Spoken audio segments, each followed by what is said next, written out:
Corona virus महामारी के खिलाफ देश में महाजंग जारी है। देश में लागू लॉकडाउन की अवधि भी 3 मई को खत्म हो रही है। ऐसे में आगे की क्या रणनीति होगी, इस पर प्रधानमंत्री नरेंद्र मोदी ने सभी राज्यों के मुख्यमंत्रियों के साथ चर्चा की।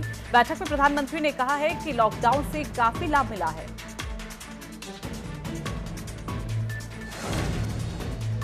आरबीआई का म्यूचुअल फंड के लिए 50,000 करोड़ की विशेष नकदी सुविधा का ऐलान। म्यूचुअल फंड पर नकदी के दबाव को कम करने के लिए आरबीआई ने अहम फैसला लिया है। आरबीआई के इस फैसले का पूर्व वित्त मंत्री पी चिदम्बरम ने स्वागत किया है। इसके तहत बैंक 90 दिन का फंड भारतीय रिजर्व बैंक के रेपो विंडो से ले सकते हैं और इसका इस्तेमाल सिर्फ म्यूचुअल फंड को कर्ज देने या उनके पास मौजूद कॉर्पोरेट पेपर खरीदने में कर सकते हैं। कोरोना वायरस की वजह से देश भर में लागू लॉकडाउन के बीच प्रवासी मजदूरों की आवाजाही का मामला उच्चतम न्यायालय पहुंच चुका है। सोमवार को न्यायालय ने एक जनहित याचिका पर सुनवाई की, जिसमें केंद्र सरकार को मामले की जांच करने और 2 राज्यों के बीच मजदूरों की आवाजाही के मामले में कार्रवाई करने का आदेश दिया।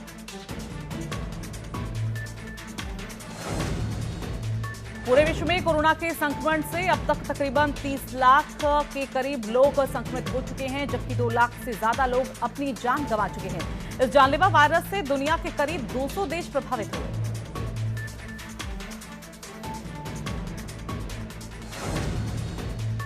देश भर में कोरोना वायरस से संक्रमित मरीजों की संख्या में लगातार बढ़ोतरी हो रही है। केंद्रीय स्वास्थ्य और परिवार कल्याण मंत्रालय की ओर से जारी आंकड़ों के मुताबिक पिछले 24 घंटे में 1396 नए मामले सामने आए हैं और 48 लोगों की मौत हो गई। इसके बाद देश भर में कोरोना पॉजिटिव मामलों की कुल संख्या 27,892 हो गई, जिनमें से 20,835 एक्टिव केस है और 872 लोगों की मौत हो चुकी है।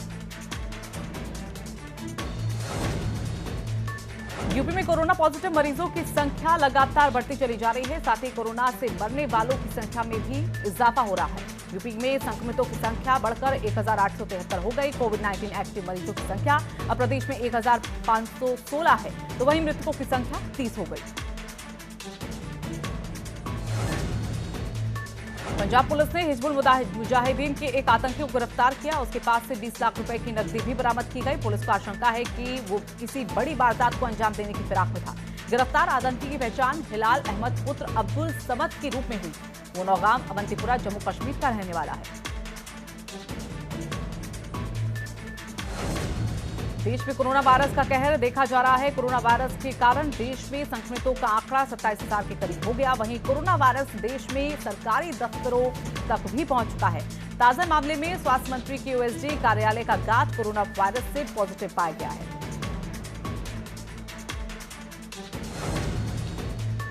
बॉलीवुड सिंगर कनिका कपूर का बयान दर्ज करने के लिए सरोजनी नगर पुलिस ने उनके घर पर नोटिस भेजा है। कनिका कपूर को थाने आकर अपना लिखित बयान देना होगा। इसके बाद आगे की कार्रवाई की जाएगी। उधर रविवार को कनिका ने ट्विटर पर अपना पक्ष रखा और इलाज करने वाले स्वास्थ्य कर्मियों का आभार जताया।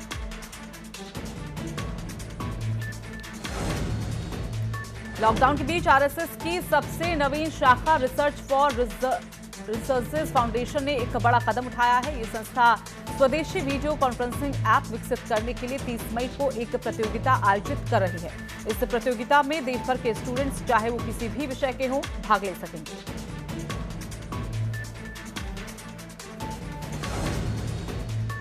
देश में कोरोना का संक्रमण थमने का नाम नहीं ले रहा। अब इसकी चपेट में आंध्र प्रदेश के एक सांसद का परिवार आ गया। कुर्नूल से सांसद डॉक्टर संजीव कुमार के परिवार के 6 सदस्यों की जांच रिपोर्ट पॉजिटिव आई है। डॉक्टर संजीव कुमार वाईएसआर कांग्रेस के सांसद हैं।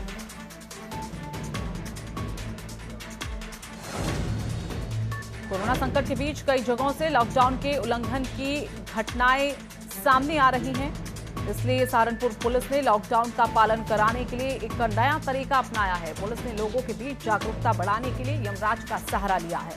सहारनपुर में पुलिस के साथ यमराज की वेशभूषा में एक कलाकार हाथ में माइक लिए लोगों को घरों पर रहने के लिए जागरूक कर रहा है।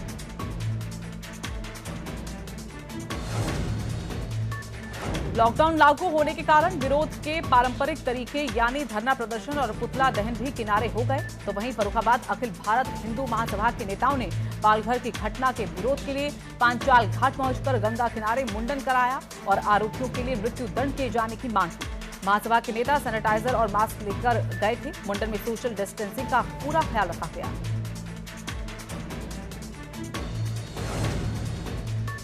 कोरोना के बढ़ते प्रकोप के बीच बस्ती से एक अच्छी खबर सामने आई है। यहां 3 महीने के बच्चे ने कोरोना से जंग जीत ली। यूपी का सबसे कम उम्र का बच्चा है जिसने कोरोना को मात दी है। बता दें कि बच्चे की रिपोर्ट कोरोना पॉजिटिव आने के बाद उसे गोरखपुर के बीआरडी मेडिकल कॉलेज में भर्ती कराया गया था, जिसके बाद अब वो बच्चा ठीक है और अस्पताल से डिस्चार्ज भी किया जा चुका है।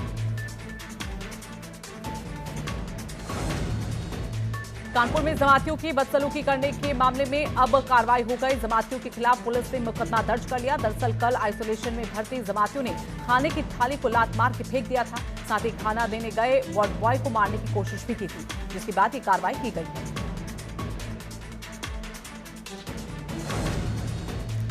मुजफ्फरनगर में सीएम योगी की मुहिम रंग लाती नजर आ रही है। लॉकडाउन के चलते कई राज्यों में फंसे मजदूरों को घर वापस लाया जा रहा है। दूसरे राज्यों में फंसे 188 मजदूरों को 7 बसों में घर वापस लाया गया। बता दें कि लॉकडाउन के चलते यूपी के मजदूर हरियाणा, पंजाब समेत कई राज्यों में फंस गए हैं, जिन्हें रोजगार न होने की वजह से काफी परेशानियों का सामना करना पड़ा था।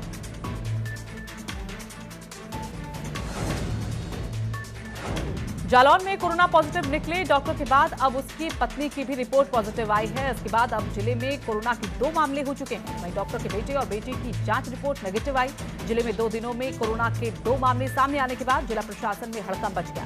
स्वास्थ्य विभाग ने चिकित्सक के संपर्क में आए 40 लोगों के नमूने लेकर जांच के लिए प्रयोगशाला में भेजे हैं।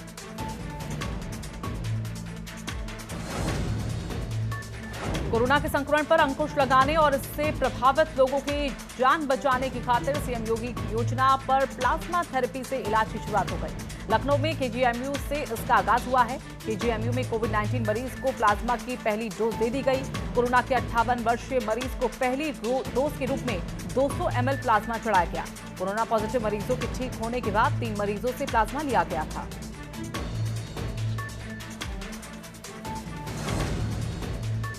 कौशाम्बी में 2 कोरोना मरीजों की रिपोर्ट नेगेटिव आने के बाद जिले को कोरोना मुक्त घोषित कर दिया गया, लेकिन लॉकडाउन का कड़ाई से पालन करने का निर्देश दिया है। कोरोना बीमारी से अनजान बन रहे लोग लॉकडाउन का पालन नहीं कर रहे। जूडा अधिकारी और कोरोना सेक्टर मजिस्ट्रेट ने 12 दुकानदारों का चालान काट दिया।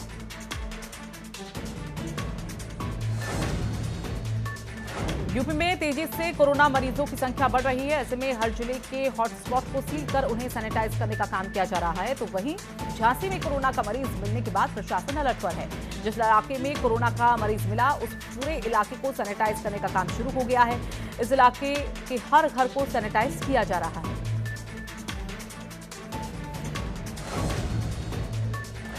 कोरोना के मोर्चे पर उत्तराखंड सरकार मुस्तैद है, पर वहीं प्रदेश में तमाम बीमारियों पर उत्तराखंड स्वास्थ्य विभाग काफी हद तक काबू पाने में कामयाब रहा। मलेरिया की बात करें तो जहां पहले उत्तराखंड में मलेरिया की वजह से कई लोगों की मौत हो जाती थी, तो वहीं अब मलेरिया के मामले में 80% की कमी आई। प्रदेश में मलेरिया के सबसे ज्यादा मामले हरिद्वार और उधम सिंह नगर से दर्ज किए गए। राज्य में मलेरिया की रोकथाम को लेकर स्वास्थ्य विभाग लगातार अलर्ट है।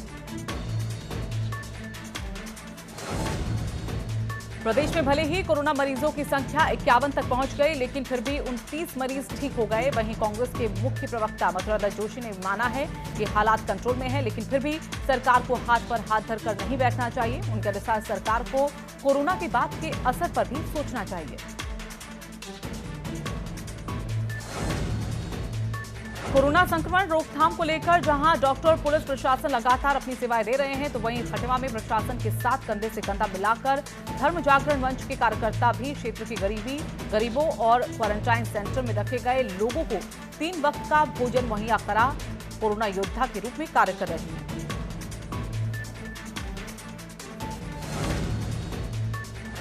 उत्तराखंड में सरकार ने दुकान खुलने का समय फिर सुबह 7 से दोपहर 1 बजे तक कर दिया। पहले पहाड़ के 9 जिलों में सुबह 7 से शाम 6 बजे तक की छूट दी गई थी, लेकिन कोरोना के मामले को देखते हुए सरकार ने अपना फैसला बदल दिया है। शहरी विकास मंत्री मदन कौशिक के अनुसार अभी तक छूट इसलिए दी गई थी क्योंकि वहां कोई मरीज नहीं था, लेकिन स्थिति को देखते हुए सरकार फैसले बदल रही है।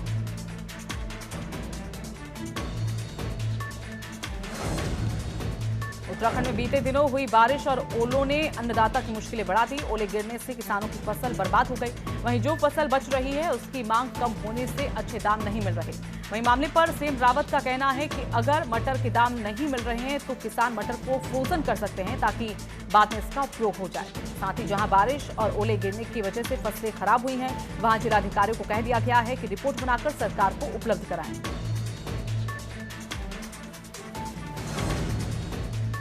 कोरोना के कहर से पूरे देश में लॉकडाउन है, पर देश के मौजूदा हालात देखकर लगता है कि लॉकडाउन की मियाद आगे बढ़ सकती है। ऐसे में उत्तराखंड के सीएम त्रिवेंद्र सिंह रावत ने कहा है कि कोरोना की लड़ाई लंबी चल सकती है, इससे कुछ सावधानियां बरत कर ही इसे दूर कर सकते हैं। अगर किसी के पास मास्क ना हो तो केवल गमछा बांधकर ही सावधानी बरत सकता है। साथ ही कोरोना से बचने के लिए सोशल डिस्टेंसिंग बहुत जरूरी है।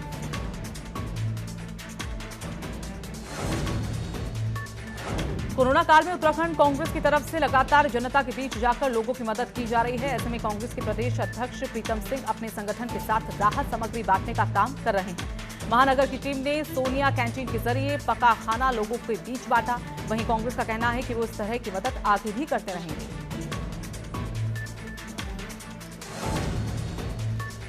बिजनौर में बाहर से काम करने आए मजदूरों को घर भेजा गया। इन सभी मजदूरों को किसी तरह की दिक्कत ना हो, इसके लिए प्रशासनिक अधिकारियों ने सभी तरह के इंतजाम भी किए थे। बस अड्डे पर स्वास्थ्य विभाग की टीम लगाई गई। आपको बता दें कि इन मजदूरों का स्वास्थ्य परीक्षण करने के बाद ही उन्हें उनके घर के लिए रवाना किया गया।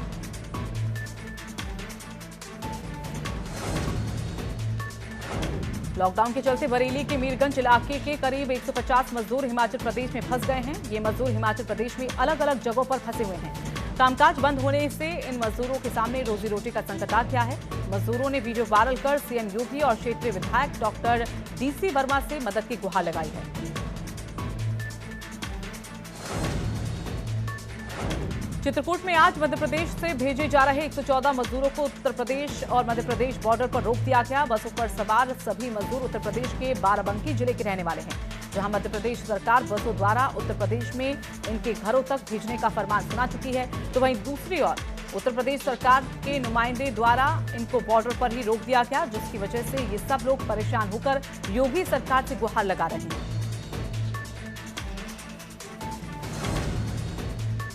हल्द्वानी के कर्फ्यूग्रस्त इलाके में रमजान को देखते हुए पुलिस प्रशासन ने कर्फ्यू में सुबह 7 बजे से 12 बजे तक ढील दे दी।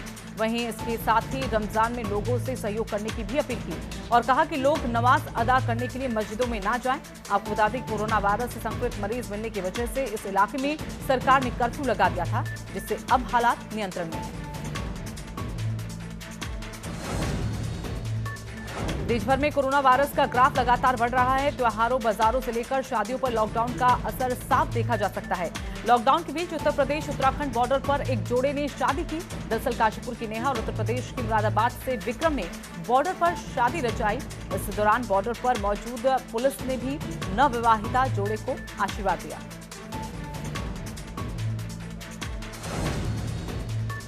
मुरादाबाद जिले में कोरोना वायरस के संकट काल में लोग घरों में रहने को मजबूर हैं। ऐसे में लोग समय का उपयोग करते हुए घर बैठे ही बागवानी कर रहे हैं और ताजी सब्जियां उगा रहे हैं। लोग अपने घर की छतों पर बागवानी कर रहे हैं। इससे लोगों को 2 फायदे हो रहे हैं। एक तो वो घर में बोर नहीं हो रहे, दूसरा वो घर की उगी हुई सब्जी खा रहे हैं।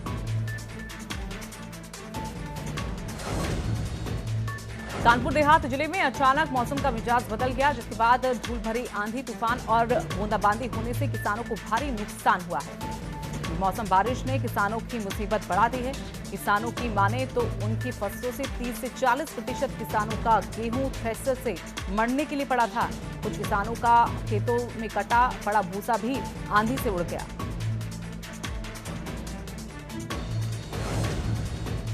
आंधी और स्थानीय चक्रवात के साथ ओले पड़ने से पूरे फर्रुखाबाद में फसलों को भारी नुकसान हुआ है। तेज आंधी से खड़ी फसलों में नुकसान हुआ तो बारिश से खेतों में पड़ा गेहूं भीग गया, जिससे कटाई बंद हो गई। कुछ ही देर में चक्रवात से किसानों के सपने टूट गए तो बारिश से किसानों की मेहनत भी धुल गई।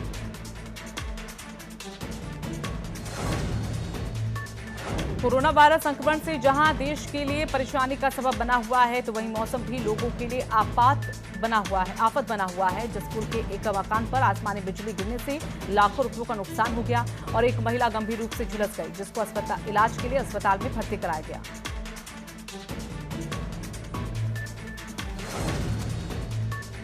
संत कबीर नगर जिले में मुर्गी फार्म में दवा छिड़काव के दौरान मशीन फटने से 4 लोग घायल हो गए, जिन्हें स्थानीय लोगों ने आनन फानन में सीएचसी पहुंचाया, जहां उनकी हालत फिलहाल गंभीर बनी हुई है। बता दें कि डॉक्टरों ने सभी घायलों को जिला अस्पताल रेफर कर दिया। जिला अस्पताल पहुंचने पर 4 घायलों में से 2 को इलाज के लिए गोरखपुर मेडिकल कॉलेज में रेफर किया गया है।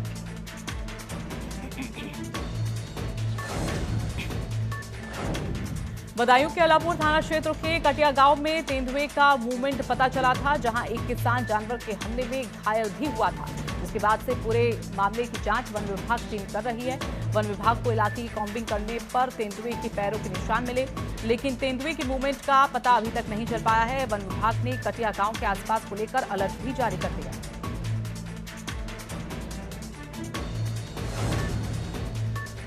आगरा से एक दरोगा की दबंगई का वीडियो सामने आया है। दरअसल मामला थाना इत्मादुल्ला क्षेत्र का है, जहां पर बाइक से एक शख्स जा रहा था कि तभी बाइक सवार को दरोगा साहब ने रोक लिया और शख्स की जमकर पिटाई की। बाइक सवार पुलिस वालों को पर्चा भी दिखा रहा है, लेकिन पुलिस वालों ने उसकी एक न सुनी।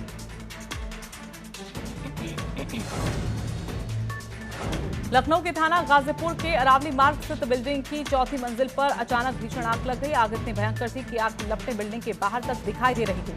आग लगने की वजह से भारी नुकसान हुआ है। वहीं सूचना पर पहुंची दमकल की गाड़ियों ने कड़ी मशक्कत के बाद आग पर काबू पाया।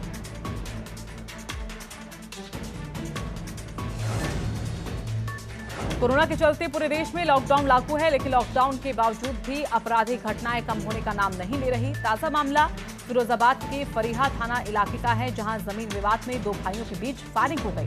दोनों पक्षों की तरफ से जमकर बवाल हुआ। इस घटना का वीडियो सोशल मीडिया पर वायरल हो रहा है।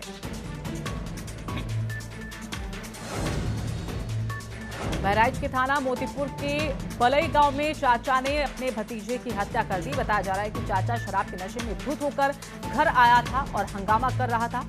जब भतीजे ने विरोध किया तो चाचा ने चाकू से गला रेतकर भतीजे की हत्या कर दी थी। वहीं वारदात को अंजाम देकर आरोपी मौके से फरार हो गया। वहीं सूचना पर पहुंची पुलिस मामले की जांच में जुट गई है।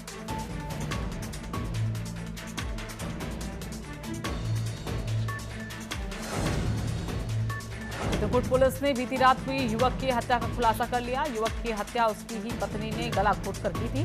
पुलिस ने आरोपी पत्नी को हिरासत में ले लिया है। बता दें कि नया गांव थाना अंतर्गत नगर में कमरे में मिला था। पुलिस ने 24 घंटे में हत्या का खुलासा कर दिया। मृतक की पत्नी ने स्वीकार किया कि उसने ही अपने पति की हत्या की थी।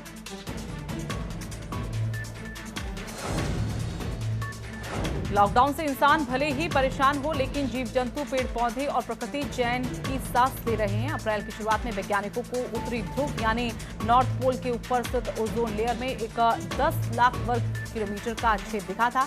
इतिहास का सबसे बड़ा छेद था। लॉकडाउन की वजह से कम हुए प्रदूषण की वजह से ये छेद भर गया है। ये एक बड़ी खुशखबरी है।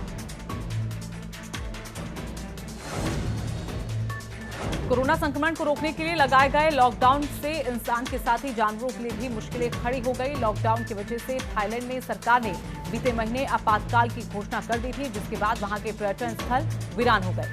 इसका सबसे ज्यादा असर वहां के हाथियों पर पड़ा। थाईलैंड में करीब 4000 हाथियों का इस्तेमाल ज्यादातर पर्यटकों के लिए सफारी जानवरों के रूप में किया जाता है।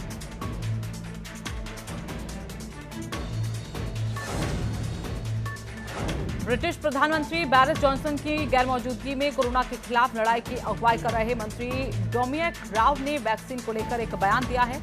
उनका कहना है कि इस साल वैक्सीन आने की संभावनाएं काफी कम है।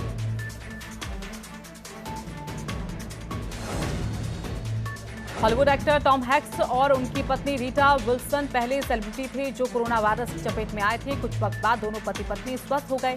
अब कोरोना से जंग जीतने के बाद टॉम हैक्स और उनकी पत्नी ने ब्लड डोनेशन की इच्छा जाहिर की है।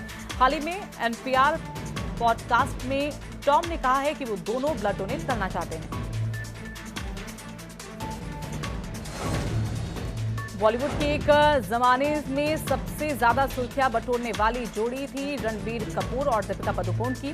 दोनों की केमिस्ट्री बॉन्डिंग ऐसी थी कि मानो ये एक दूसरे के लिए ही बने हैं। अब दोनों तो अपनी जिंदगी में आगे बढ़ गए हैं, लेकिन सोशल मीडिया के जमाने में उनकी पुरानी फोटो लोगों को उनका वो खास रिलेशनशिप याद दिला रही है। सोशल मीडिया पर रणबीर कपूर और दीपिका पादुकोण की ये फोटो जमकर वायरल हो रही है। क्रिस हेम्सवर्थ, रणदीप हुड्डा और Pankaj Tripathi starrer film extraction Netflix पर रिलीज हो चुकी है। ये फिल्म रणदीप हुड्डा और क्रिस हेम्सवर्थ के एक्शन सीन्स को लेकर सुर्खियों में है। अब इस फिल्म में एक सीन शेयर करते हुए रणदीप ने कोरोना को लेकर संदेश दिया। रणदीप ने इंस्टाग्राम पर एक तस्वीर शेयर की और इस तस्वीर में वो फिल्म के सह कलाकार के साथ नजर आ रहे हैं।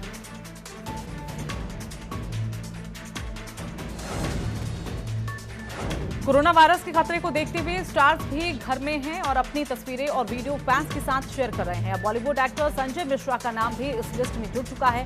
संजय मिश्रा ने एक छोटी सी क्लिप शेयर की है। ये किसी शादी का वीडियो है और इसमें संजय मिश्रा काफी युवा नजर आ रहे हैं। संजय मिश्रा ने इस वीडियो के अंत में अपना लेटेस्ट वीडियो भी शेयर किया है।